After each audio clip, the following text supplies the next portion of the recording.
USC Trojans getting set for year two in the Big Ten and year two under Eric Musselman. They were in the postseason playing in the college basketball crown a year ago, turning over the roster significantly.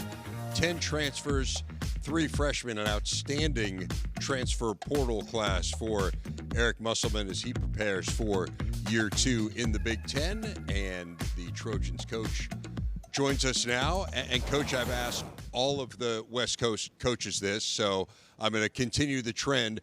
What did you learn year one for you? It was year one with your program and year one of the Big Ten, but what did you learn about the league that perhaps influences the way that you run your program here going forward? Yeah, I think the biggest thing is the travel for us. It's been many years, but obviously my dad coached in the Big Ten, right. So I knew, like, all the way back in the 70s, great coaches, physical play, hard venues to win at. So I kind of knew all of that. Obviously, it was a long time ago. But the travel makes it unique in what time do you have shoot-arounds, what time do you leave. But the one thing we found for sure with college-age students, much different than what I had gone through in the NBA, is the game back home was really significant for us. The travel got us actually when we got home. With NBA teams, I felt like the travel was always game one on the road.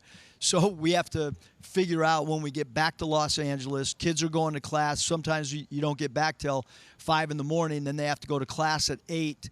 How are we going to make that adjustment before our next home game is going to be super important, because last year we did not play very well at home against Minnesota or Ohio State, and that was coming off our East Coast trip. So we've got to get better at trying to figure out a formula or a blueprint for how to solve that problem. How about roster construction-wise? I mean, it's interesting that you've had an overhauled roster now 2 years in a row. The first year was basically by necessity. I mean, you get there and you have to build a roster, and you told the great story about the recruiting house and all that last year. It's a little bit different this year because you've been there, you have a program, you kind of know what you're selling. But how did it influence the guys that you went after? Yeah, I thought trying to get players, and the 2 guys that we have here with us, guys that have won at the collegiate level, super important. Guys that have been well coached, prior to their time coming to USC. That's super important to us as well. Having some experience was the 3 things that we kind of looked at going into the portal. And then obviously you always want to try to find student athletes that fit the culture of your campus as well. That becomes a huge part. When you first get a job, there's the academic component on who's going to fit in and all that. So there's a lot of things that you learn in year one to try to help you when you build a roster for going into year two. You've won at a lot of places. Now the Big Ten, you dealt with it. Does your style change at all? Like the basketball, the philosophy part of it. And you guys, one thing you brought up about the time thing, one of your best games of the year was Illinois, and that was that early, it would have been early morning game for you guys, and you played unbelievable. But just how about the style? What are you going to do with this group?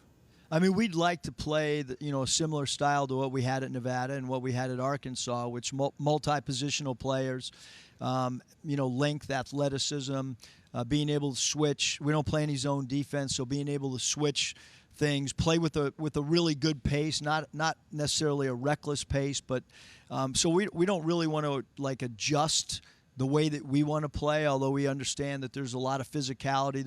I think the Big Ten is the best screen-setting league in college basketball, which people don't talk about that because it affects you defensively. It affects you from a physicality standpoint.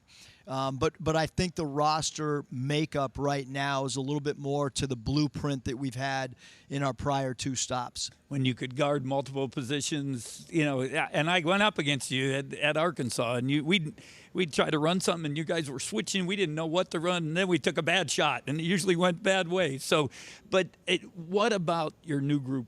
You got a lot of new guys. Is there anyone that's a surprise? There's how guys I'm not sure, and then all of a sudden he gets there, he's better than you thought. Great question, Coach. For sure, for us, it'd probably be Jordan Marsh. Jordan is a guy that played really well for 2 years. 1 year was learning as a freshman, didn't get a lot of minutes, transferred.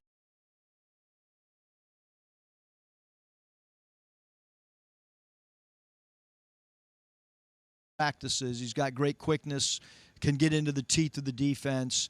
I would say just from a surprise standpoint, but you know better than anybody, Coach, practice is one thing, and then during games, always what I found is throughout training camp, throughout your 8-week summer session, then you get to the games, somebody emerges that maybe you didn't know was going to emerge, and certainly we hope that's the case with us. I wanted to ask you about Elijah Arenas. Obviously a huge blow that he got hurt. I know the original time frame was 6 to 8 months from the injury. 6 months, most optimistically, would be the middle of January. I mean, what role is he playing? Is there any chance that he might come back? And kind of how are you dealing with where he is right now? Yeah, for sure, a devastating injury. You know, when I got the job at USC, the first thing was, you know, how do we get Elijah Arenas? Obviously, I had coached his father and knew his mom when you know, way back. So it hurts, you know, our program, because when you look at LA and how you can have an impact on our market, it's star power, and it certainly helps if it's star power and a local LA player. But for us, it's how do we keep him engaged mentally? How do we keep him motivated with his rehab? We haven't had a problem with that. He's a super motivated young man. He's actually been coaching with us. Like, he knows all of our plays inside and out. Every time we add something, he has his own clipboard that he diagrams stuff during the course of practice, and he's constantly in my ear. Hey, Coach, if we get down 20, think about these 5 guys. Hey, Coach, don't put this guy in if we're down 15 and we need to make a scoring run. Here's who I think we should go to early in games to keep that player engaged. So, but I think from a medical standpoint, way too early. We're just worried about him attacking the rehab, and then probably like mid-January, like you mentioned, is when the medical team will kind of reassess him. But any time frame between now and January, we're not even really discussing it. It's just about how do we get him to follow the rehab, which he is doing. And really, a kid like that, it's like, how do you hold him back, not push him, because he's so self-motivated. You came from Arkansas. You didn't have to worry about selling tickets. And the energy in that building. How do you feel about how different was it going to USC? And, you know, you're in the middle of the Lakers, the Clippers, everything, the Rams. You got all that stuff. Can you get the interest on USC basketball? I think for sure you can. I think that what Coach Gottlieb's done with the women's team proves it. You know, Juju Watkins, a star from L.A. They win a lot. You got to win. You got to have a star, and it certainly helps to have a star from the Los Angeles area. But I think our women's program has proven that today, right now, you can draw at a high level, and if you win at a high level and you have a star, they're going to come. Eric Musselman, great to see you, Coach. Appreciate it, you guys. At the story with the USC Trojans as they head into this season. Here you see the schedule ahead for them. And again, with all the West Coast teams, remember they're playing the other West Coast teams twice, and those early games are against one another. So they go to Oregon, play Washington at home in terms of the early Big Ten games. You see the UCLA games. We were talking about this. We had Mick Cronin up here. I mean, pretty cool. You get one at the end of February, one at the beginning of March, back-to-back. You see the return game with Oregon, return game with Illinois, as Coach mentioned, a really big win for the Trojans a season ago, Andy. Well, Dave, you said to Buzz Williams that I was in charge of these scheduling graphics. I would have put on the Maui Invitational. Why? Because Chad Baker-Mazara has a rare chance to win the Maui Invitational back-to-back years, helped lead Auburn to the title last year in Maui, can do it now with USC, with now his partner, Rodney Rice, joining the Trojans. Let's start with you, Chad.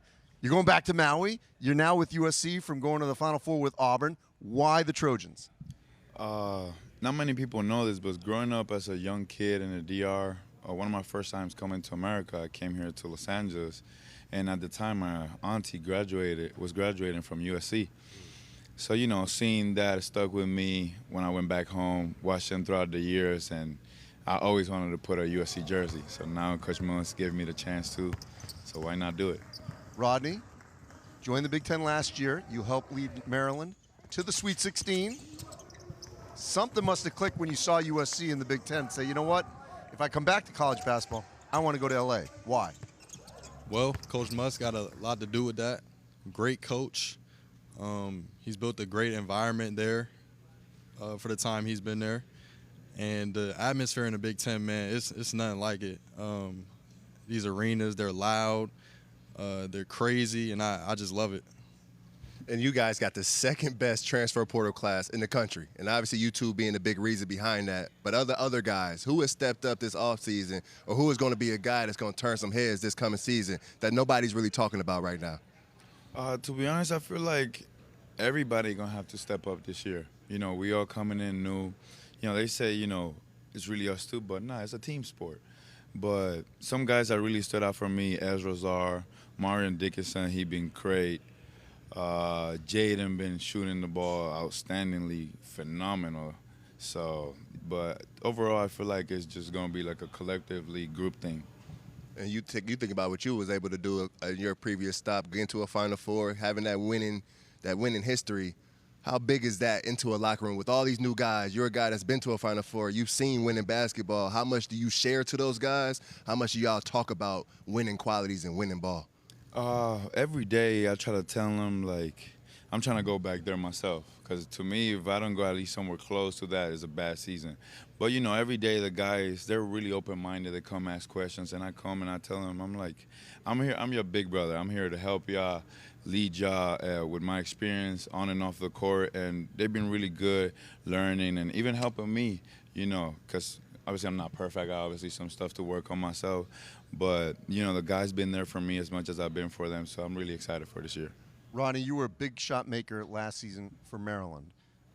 What is it about those moments that you relish? I love those moments. Being able to win a game, get ahead in the game, get the crowd going.